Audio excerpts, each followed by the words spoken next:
Eyes of the world are on Washington as Secretary of State Hull welcomes Great Britain's King George VI and Queen Elizabeth. This is the first time in history that ruling British monarchs have ever set foot in the capital of the nation that once formed a part of their empire. Secretary Hull escorts their Britannic Majesties along the station platform to a meeting that is one of the highlights of current history, when the ruling heads of the world's two greatest democracies stand face to face. Then the Queen meets the President and Mrs. Roosevelt, and finally Brigadier General Edwin Watson, Presidential Aide and Secretary. The formal presidential waiting room becomes a salon where the leading figures of government and diplomacy wait to be received.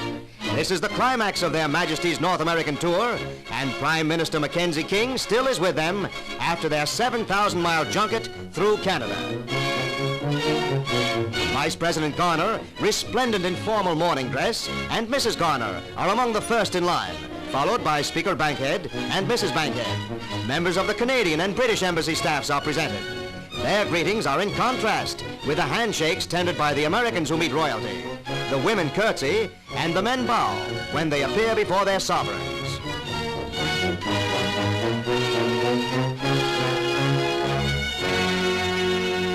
Outside the station, crowds wait to acclaim Roosevelts and royalty, who receive a 21-gun salute.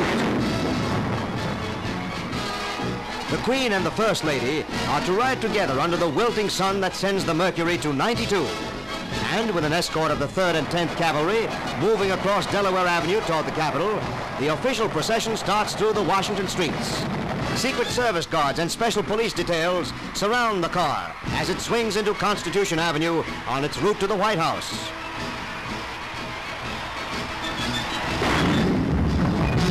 The cars and motorcycles proceed at a snail's pace so that all may see the King and Queen.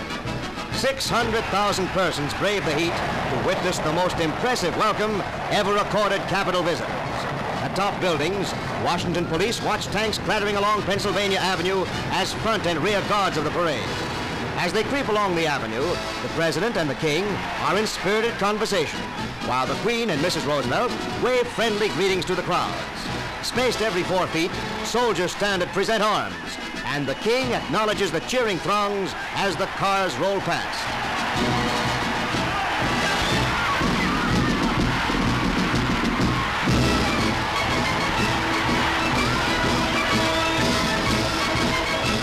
The official party swings through the gates of the White House grounds and around the drive to the southeast entrance of the Executive Mansion.